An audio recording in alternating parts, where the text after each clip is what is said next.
All right. The red light is going, which means we are recording. It's happening. Welcome everyone back to another week of the weekly SITREP. This is Mark from the Veteran Professional. We got Kyle's over here from Sitrpes2Steercos. And this week we are going to take a look at some stories that have happened in the business and politics world, drop some knowledge bombs on you where we can about what you need to know about the business world. So if you're a person who's in the military and thinking about what you're thinking about what you're going to do after the military, and you're trying to enter in this world and you're preparing for interviews and you're like, what the hell am I going to do with my life? Colin and I are going to try and illuminate, like, what do these things mean? What do these terms mean? Why do these stories matter? And maybe is there in an effort to help you shape your decision and make you feel more comfortable about heading back into the wild of the civilian world. So we always start off with doing some stories kind of related to the military. So it's called the mission brief. So these are bits and pieces of information and news that's related to the military world. And the big one that happened was this confirmation. Was it Friday, Kyle? Yeah, Yeah. Okay. It's 22nd. Yeah, pretty it was sure. 2 days ago. Okay, cool. Yeah, so General Lloyd Austin was confirmed as our new Secretary of Defense. So we talked about this a couple of weeks ago. Is he was a kind of controversial nominee for a number of reasons, mostly because he was a recently retired military officer, and the waiver had to be put in through Congress, because there has to be a 7-year gap between when you leave the military and now you're going to be eligible to be the Secretary of Defense. I don't know, it was 3-4 years ago or whatever, but he's still within that gap, so he had to get the waiver. And it's also interesting because he's coming shortly after Mattis, right? And Mattis was the first career military officer that had been assigned as Secretary of Defense in a while, and I think maybe even ever. And it's creating this strange precedent. I don't want to call it a huge culture shift or anything, but we've had two Secretary of Defenses very close to each other in timelines that spent their entire time in the military, and that has not been the norm. It's usually civilians. And the question is, okay, is this, everyone's a little worried, like, is this the new norm? Do we now always have career military officers and they do their 45 years in uniform and then wait a couple of years and then now they're Secretary of Defense, when we're a country that prides herself on having civilian control of the military? So we brought this a couple weeks ago that there's some issues going on here, but now we've seen that it's confirmed, and so this is the path heading forward. So Kyle, any thoughts on this at the moment? Yeah, I mean it's happened, right? And it was really bipartisan too. It's 93-2. Yeah. Which was interesting, right? Because the actual vote to approve his waiver was closer, was 69-27. And the House voted 326-78. So, really, if you wanted to pay attention to one of these numbers, it would have been the vote to approve his waiver, because that was actually the real vote, and not the that was the one that actually mattered, right? After it was like whatever, but once they vote to approve the waiver, at that point, it's like, okay, well, we went through this, which also just gives you an insight of how much Congress likes to not do things. Like Congress will be all very pro forma, like, for all their proceedings, unless it's like something that actually matters, and it's like, okay, like, like they're not gonna, like, because it's one thing, like, it's smaller to say, hey, we're gonna vote to approve his waiver 69-27 versus them, which nobody's going to know about, right? Nobody's going to remember that the number of that vote, like the general public, versus the actual vote to approve, him as being Secretary of Defense, right? And like, what congressman wants to go on record as like voting against like the first like Black Secretary of Defense? Probably not a whole lot, right? But they can make their opinion known with the waiver. Yeah, and the safe, easy bet is, yep, he'd be the first Black Secretary of Defense. He was, a great general officer. He was a 4-star CENTCOM commander. The nice risk-adverse play is to just vote him in, right? Yeah, clearly. So in the same line of that, we read this great article from Vanity Fair, and it's all about the last week or so of the Trump administration and what it was like being in the highest levels of the Department of Defense, and the civilians that we just talked about that are in control there, and kind of like the bouncing back and forth and the vies for power of the various people that are up there. So when you found this one, Kyle, what kind of attracted you to like the interplay that's going on in this situation? Well, it's just interesting, right? So, I this article, right, is about Chris Miller, Ezra Klein, and Kesh Patel, who were Chris Miller was the acting Secretary of Defense after Trump got rid of Esper, and Ezra and Cash were the let me see, were they the Undersecretary of Defense? I think Ezra was Undersecretary of Defense for Intelligence. Yeah. Hold on, I want to make sure I get this right Yeah. because I think it's actually important. He'd worked in human intelligence. Yeah, I think he was the Undersecretary of Intelligence. Yeah, no, it's crazy, right? And these guys are basically running the Pentagon. And Chris Miller had been a former Special Forces officer, who had done he'd done all sorts of stuff, right? And he'd even been in the super secret, Orange unit. So the guy had been around, right? So he's running the Pentagon, and at the time I was like reading all this stuff on like Twitter and everything because I was kind of following like extreme right wing Twitter just to like, I don't know, just because I was like, okay, like what's like what is, because what are people talking about? What's on people's minds today, right? Yeah, Who's outraged because some of the stuff is just like so far out there, it's almost, you can't even believe it. Yeah. And they were talking about, like Chris Miller is gonna like execute this like psyop coup and like everything. And like you're reading this Vanity Fair article, right? And this guy got blasted in the in the press quite a bit. But he's actually like, yeah, I'm not really like a Trump supporter, and my family kind of doesn't like him, but like somebody's got to do this job, and he's, at least he knows what the hell he's doing, Right. right? And it's just interesting to hear the dynamic between him, and, Ezra Khan and Kash Patel, right? Because they're political appointees, and they're there to monitor and like report kind of directly back to the president, and that's the Defense Department being run. Like that's like real power. Like Yeah. you often think about guys who are like, oh, I want to go to like DC and go do like my joint MBA, whatever. And it's like, look, guys, like there are like some real power players out there, and you're probably not going to be one. Like these Yeah. guys are like actual real power players who like rose up the ranks, right? And just don't think that like your degree is going to get you that. Right. Well, I think we were talking about this a little bit before the show, and I think Kyle and I were both talking about, I know I felt I had this plan as well. A lot of other people do.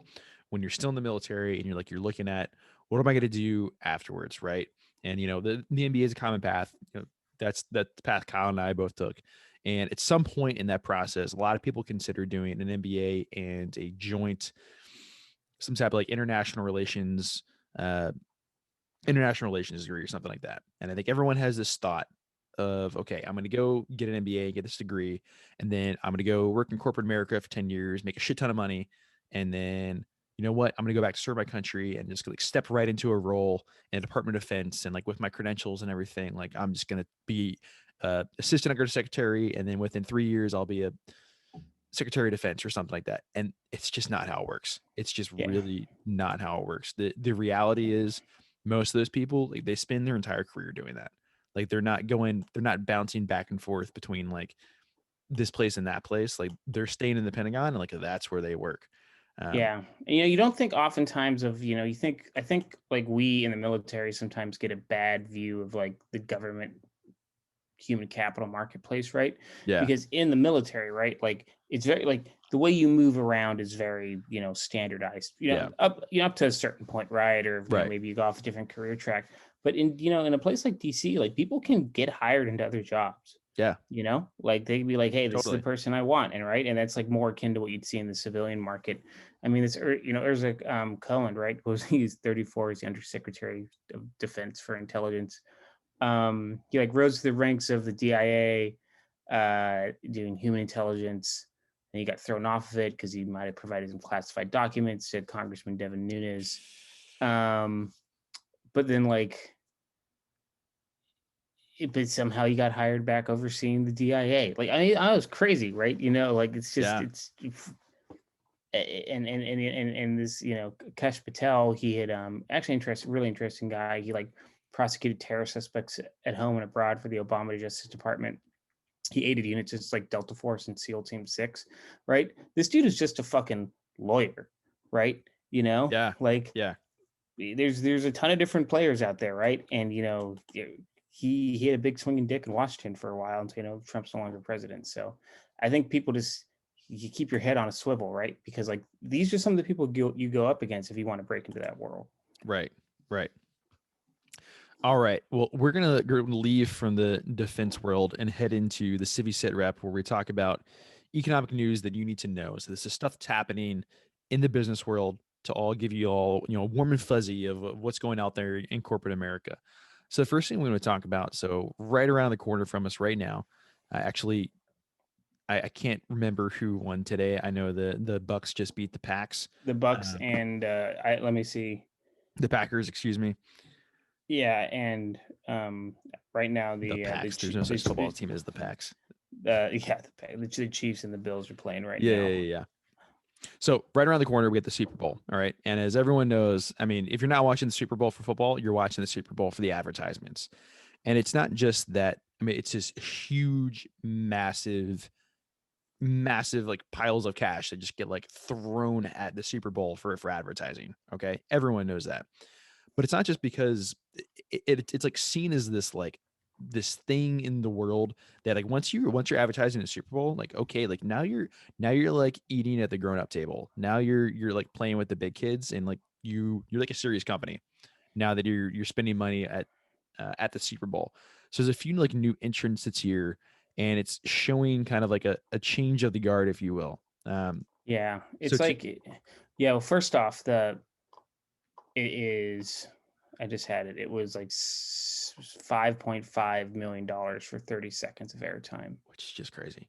I mean, that's a lot. I mean, how many increments of 30 seconds are there in the Super Bowl? I mean, they obviously, you know that down to the absolute second here.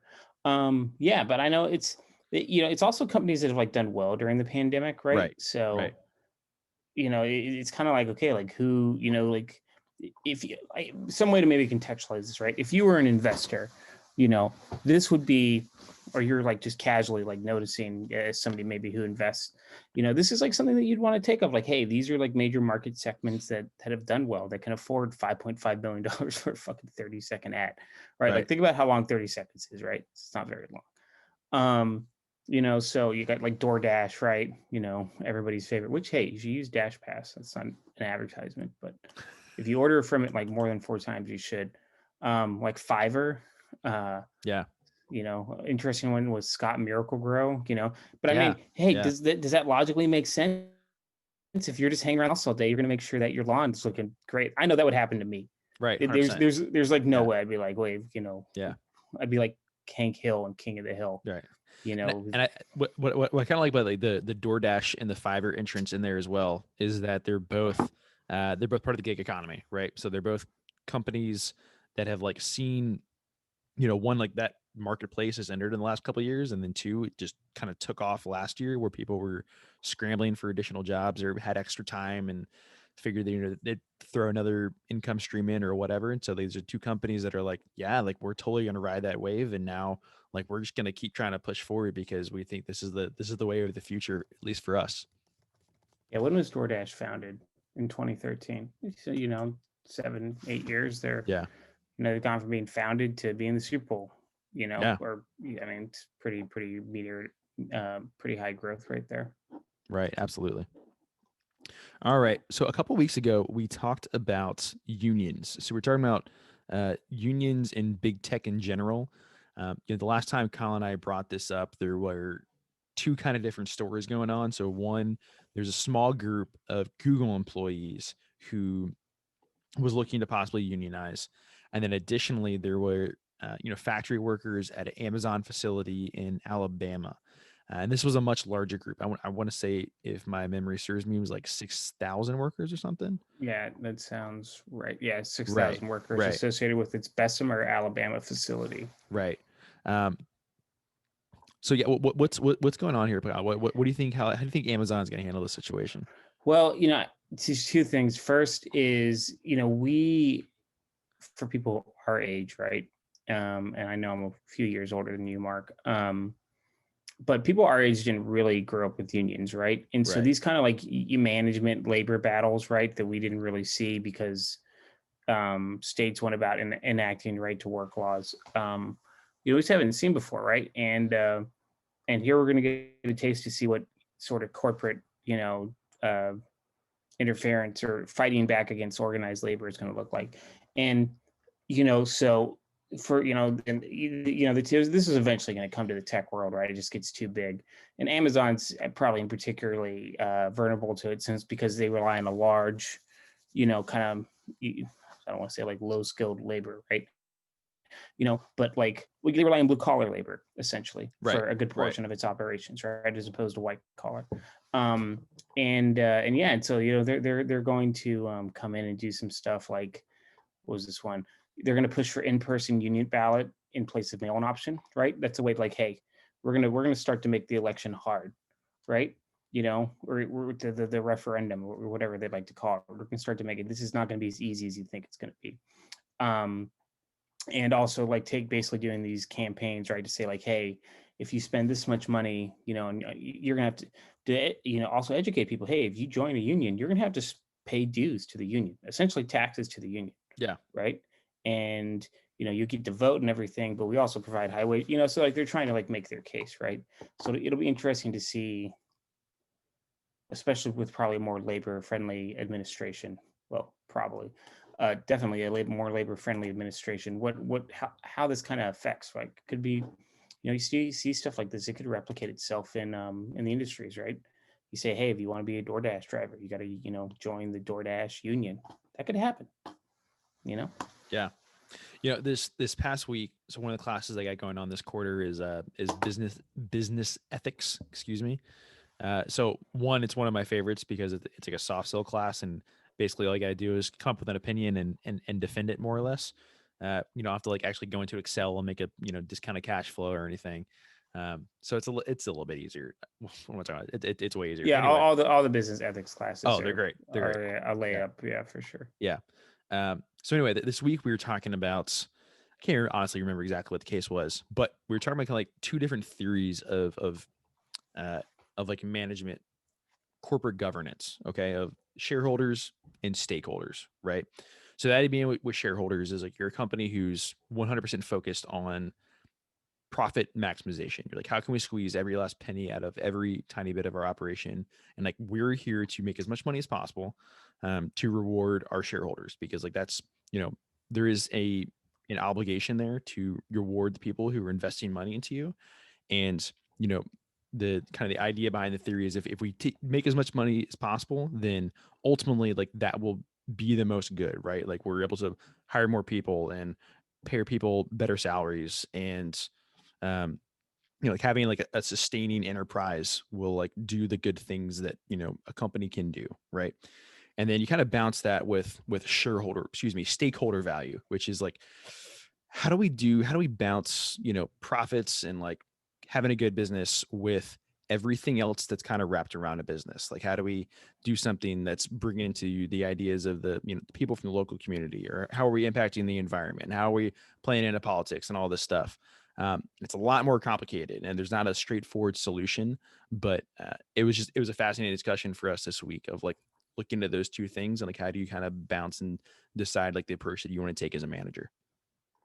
Yeah, and I think when you work out in the corporate world too, the corporate world is hard edged, but it's also like not. I don't know.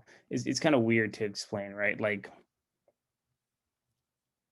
it's just like it's almost like the expectations are higher somehow, because like when they pay people all this money, it's like Right. the expectation and like, hey, you're a professional and you're gonna work hard, right? And like that can interfere in your life frequently. It's definitely interfered in mine, right? But there's on the other hand, there's also like there's an expectation on the other hand from the employee that they're going to be provided like some level of flexibility and like ability to make their own decisions, right? Right. And you know there's a difference. There's like some people would say like that's like the natural tension, right? And so companies will do the best thing they can to retain the best workforce in order to make the most money, right? Like have the Right. workforce helps you make more money, rather than like being like a militaristic organization that like smashes, dissent or mistakes with a, fist. I mean, I don't know. It's just what I'm saying is it's not a linear thing. It's like it's a No. curve, right? Yeah. So Yeah. Yeah. All right. Well, we're gonna switch subjects here from this a little bit and continue the talk in the retail world of American Eagle. Um, everybody's favorite teenage brand.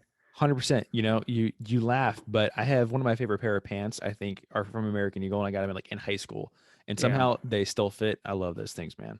Anyway, That's awesome. Yeah. I actually saw some people wearing Abercrombie stuff pre-pandemic. My wife actually has an Abercrombie jacket, and I was like, "Is Abercrombie back?" Are they a Like thing? Yeah. they used to be like a legit like hiking or like Oh, yeah. outdoors wear Yeah. brand, right? Not even just like hiking and outdoors. They were like, if you were a gold digger, like Yukon Yeah. Sam trekking out into the wilderness to go set up, your gold prospecting camp. Like you went to Abercrombie and Fitch to stock up before you went. So anyway, so we derailed here from the story here a little bit. So what's happening is American Eagle, and I didn't know about this other brand they had, AEO. Airy, yeah. Okay. Neither did I, just to be clear. Yeah. Yeah. I mean, because it looks like it's for like teenage girls. So Right. Right. how would I? Not what I'm shopping in right now. Right.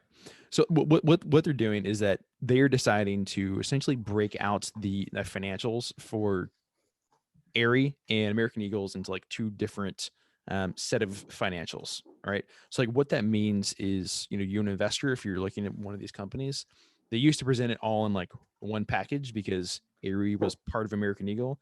And now they're getting to a point where it's getting split into two. So like what kind of like prompts a company to like move this way? Yeah, and it's interesting to see that still, in their consolidated financial statements, right? Right. Like these numbers will be mixed, but when they release these quarterly, we're called 10Qs, right? They can, there's like ways to present stuff that's in accordance with GAAP or the generally accepted accounting principles. But there's also ways to present stuff that there's non-GAAP measures, right? I think you can kind of be a little creative in how you want to like present information, right, due to the peculiarities of your business. And for these guys, right, basically, the American Eagle brand is what they would call, and this is like corporate speak for saying like, it's not doing well. It's like it's the mature brand, right? And the Aerie Right. brand is the growth story, right? Yeah. That's the sort of speak you would hear in the corporate world. Aerie's a real growth story versus the more mature American Eagle. Like instead of saying, yeah, one of our brands is like on its last legs, but the other one's doing really great. Like that's the that's the polite way to say it.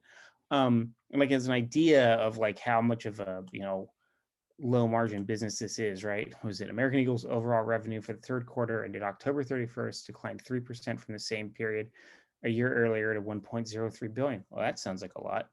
But their income declined to 58.1 million, right? So you're talking about, I mean, that's like a 95% or like a 5% margin is like my math right there. Yeah. Like, I mean, and that's down from 80.7 million a year before, right? But on the other side, the Aerie brand is growing. Yeah, the Aerie brand is growing. It's going up by about 50 to a total of 400 stores by the end of the year, and then more than 500 by 2023. So they're already forecasting 2 years out. I mean, that's just crazy, right? And because the financials for this are so like if they were to keep these mixed, right, it would be really hard for investors and analysts on these quarterly calls, because when a company's public, they have to release financial results every quarter. It basically is like a way to keep investors and analysts informed, and they have to do that by law if Yeah. you're gonna be a public company and access public capital markets. Sorry, just pause for a sec for everyone. Like when you hear company XYZ company has like their earning reports coming out next week, like this is what God's talking about right now. Yeah, like earnings season, right? They'll be like, oh, and so like what happens is, they'll release these, right? And they'll have like an earnings call, like, and like the CFO will get up there and basically take questions from the analysts, right? Sometimes the CEO will be there and they'll talk about what's going on in the business and everything. Um, And yeah, and so like so basically American Eagle's determined, like, look, to give people a better view of our business, like at the appropriate level that we think they need to see, we have to separate these two brands, because there's probably like too much mixture with, like, hey, the cost of goods, right? Like, like all these different things that are occurring, and it could just, it's probably a pain for them to explain it, but it's interesting that they're having to de-aggregate it, right? Because what the real story is that, their two brands are having their core business, which consists of two brands, are having two very different kind of like parts of their life cycle occurring right now. And so they're being forced to do this, which is really just makes it noteworthy, because it doesn't, happen all the time.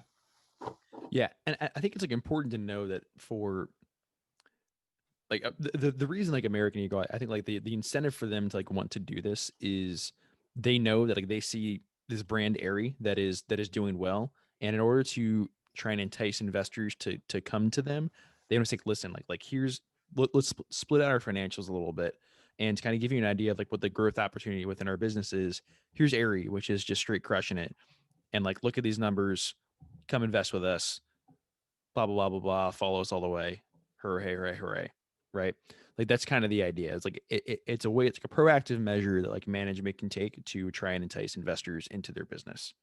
Yeah, it's actually funny to read at the bottom of this article. They've got analysts have been skeptical about whether the company will manage to increase profitability by reducing the number of American Eagle stores. I've never seen a large store closure drive up profit, said Simon Siegel, a managing director at BMO Capital Markets, a financial services firm. BMO, Bank of Montreal, they do quite a bit of investment banking business. Yeah. Like that's a nice little side swipe by this investment banker. Which is when you hear this, because sometimes this isn't going to say, Yeah. oh, I'm an investment banker, right? Right. It'll say like managing director at BMO Capital Markets. Capital Markets, where you go to get capital. Yeah. This guy Yeah. probably helps you find it. Like, so when you hear that that's that sort of person they're talking about. Yeah. Um, All so. right. We're going to move on to our final story here. This is a fun one. We're both looking forward to talking about this. So if you've paid attention at all, you've seen the stock of GameStop has just like gone just straight yards in the last week or so. Okay, and all kind of precipitated from, I think it's important to like know the story of what happened. So I'm sure you know of GameStop. There's probably one on your base somewhere. I'm sure all your soldiers and Marines and sailors have dropped all of their paychecks in getting things from GameStop. Okay. But it's been long seen as this like dying mall brand, right? That like a place you're only going to find in a mall or in a strip mall or something. And in the modern world of e-commerce, like they're not going to compete. All right. Well, so they got this new executive from Chewy.com. So Chewy.com, big time pet supplier. I buy stuff from them. Yeah. Right. Yeah. So like huge e-commerce. They're the e-commerce brand They for shipped dog food. Yeah. And, yeah, for pet food and pet supplies and everything. Right. So then like now they got this, like mature e-commerce expert in the room, and like that started this huge crazy skyrocket for GameStop. So Kyle, let's talk about like a little bit of like the dynamics. Other than this, like this was like the first thing that happened, and then just like a series of other events happened Yeah. that caused So GameStop to go up. there's several parts of this story, right? Yeah, it's wild. And so the first one, right, is I think maybe to put this in high level context, what the movement on the stock was. So I'm looking at this graph here, and like in December 31st of 2020, the stock was trading at $18.84. All right. It like closed on January 22nd, 2021, it closed at $65.01.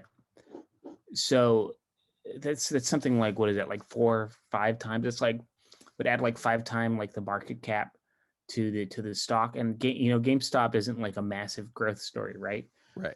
So like you'd be like, how did this happen, right? And one of the analogies I heard from this is, have you ever seen the movie A Bug's Life? Yeah. So you remember, like in the movie A Bug's Life, right? Like these ants, right? They all have to like collect food for these grasshoppers, and the grasshoppers come and they eat it, and they eventually figure out that there's actually like so many more of them than there are of the grasshoppers, that they can then go and you basically take over, right? Uh-huh. And so how this relates to the story is the ants are retail investors and the grasshoppers are institutional investors, right? And through these like chat forums, right? These like subreddits like Wall Street Bets and like TikTok, right? Like people going like TikTok, like giving like stock advice, which is just it was going to happen eventually, right? It's just the pandemic forced it, and so these guys all figured out. They're like, hey, GameStop is one of the most shorted stocks on the market, because fundamentally GameStop's not a good story, right? Like video games are becoming more and more digital, right? Like I have an Xbox, behind this computer, right? That I don't play during work hours. And I usually like turn it on, and not seriously, I don't. I'm a busy guy. But you turn on, download games right from the Xbox store. Like I haven't gone to GameStop in a while. Everything is going to cloud gaming. Like the days of going to buy like the CD-ROM or like the CD or DVD or whatever to like play it into your game console, like those days are they're numbered. Yeah. So they figured out, okay, like, hey, you can see like where shorts are on a stock, right? And so they see there's a bunch of open interest in shorts for their GameStop, the GameStop stock, right? And so they're kind of like doing this almost like rally on these like subreddits to get people to buy the stock up, right? And as they're buying the stock, they're bidding the stock up, right? And like don't get me wrong, like I'm sure there was a lot of essentially what you'd be thinking, like pumping the stock up, right? And so they're pumping the stock up, right? And the stock price keeps rising. So all these institutional investors who would represent the grasshoppers in a bug's life, right? That they throw their weight around, have these huge short positions out in this stock. And as the stock price climbs, right? And if you don't understand how a short works too, like let me like real briefly, like imagine that I have a cell phone here, right? And I say, hey, I want to short the cell phone market or whatever. And you go, hey, you give me your cell phone, and I'm going to immediately sell it, and I promise to give it back to you at a certain date, regardless of the price, right? And so what you're hoping is you can sell this cell phone, and then the price of like the cell phone would go down, the cell phone market, and you could buy the exact same one and give it back, right? And you would capture the difference, right? And that's a profit. And so that's kind of like shorting in a nutshell, but it obviously isn't done like that. There's these contracts, and so they're doing like, and so the price of a GameStop stock keeps rising, and so these institutional investors are like, holy shit, we're either going to lose our ass or we're gonna get a margin call, with a lot of them trading on margin, or we're gonna like have we're not going to make any money. We're going to like not even break even, right? You can like see the momentum, right? And there's this thing called like the Greeks that you use for like options trading. You can go into that, but like if you really want the options trading, you really understand how the Greeks work. And they and so they start closing out their short positions. They're like, okay, we're going to take profit now, or we think we're going to get a margin call, or we just want to make sure we can break even. And so when they start closing out these short positions, they start buying back more shares of the GameStop stock, right? And so that creates what is called basically a short squeeze, right? Where there's no lendable shares on the market. And because of that, like then people, when you start like bidding up, then you have these massive like price jumps, right? Because if somebody says, if you just can't go to a broker and get a if it's not a very liquid market at that point, right? Like what makes the needle move? It has you have to really bid high. And so it shot up like this. And I think I saw one thing, like some guy did like these series of like deep out of the money calls on GameStop and turned like 500K into like $11 million or something. So it's just like, dude, it's insane. There are some cowboys out there, man, who just like will shoot it down. But I think like the key to understand is, so if I'm an investor and I'm saying, if I'm shorting something, one, I'm just saying like, okay, I think that the stock is overvalued. You're betting against this, I don't have the confidence in this company that the market is showing, and that I think that the price is going to go down. Everyone thought that was going to happen with GameStop, like for all the reasons that Kyle and I said, that they're a dying retailer. They're stuck in malls. They're not ready for cloud gaming, yada yada yada, all these things. And then all of a sudden, like Wall Street Bets and like the Chewy exec come in the picture and blah blah blah. Like it starts creeping up, goes up a lot, and now like everyone on Wall Street Bets is like doubling down on it and telling more people to go in.